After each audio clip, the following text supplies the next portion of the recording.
Од УИ најавија дека ќе бараат интерпелација за уставните судии. Ова стана јасно на седницата посветена на интерпелациите на членовите на Судскиот совет. За ДУИ со ваквиот потек на власта се поткопуваат темелите на демократијата и се вршат притисоци за оставка, но тие ќе вратат со исто средство за судиите од Уставниот суд, кои, како што нагласија, задираат во албанскиот јазик. Jo më lart se do fillojmë nga gjykata kushtetuese.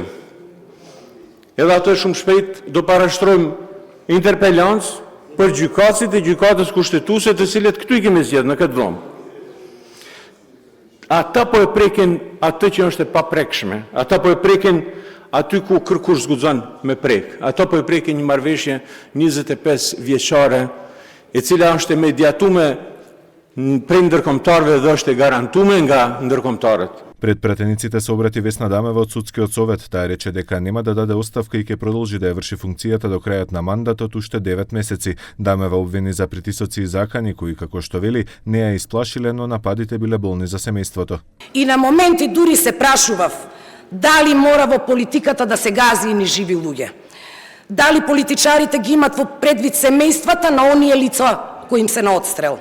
Очигледно е дека желбата за власт и за дневно политички поени е посилна од било кое чувство и од било кое средство.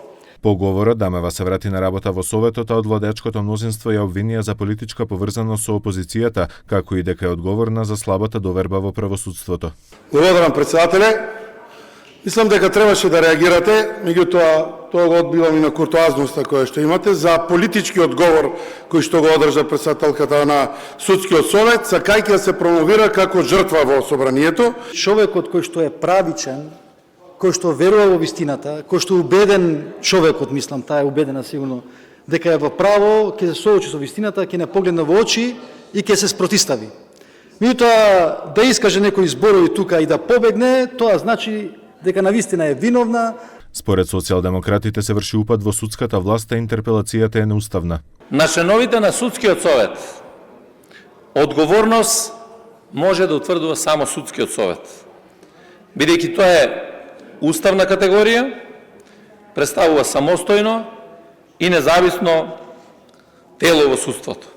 Пратеничките групи на СДСМ и ДУИ ја напуштија седницата, најавувајќи дека нема да учествуваат во гласањето. Собранието со мнозинство гласови за ги усвои интерпелациите за Весна Дамева, Павлина Црвенковска, Селима Деми, Тања Чачарова Илиевска и Милјази Мустафа поради нарушување на угледот на правосудството. Немаше против или воздржани.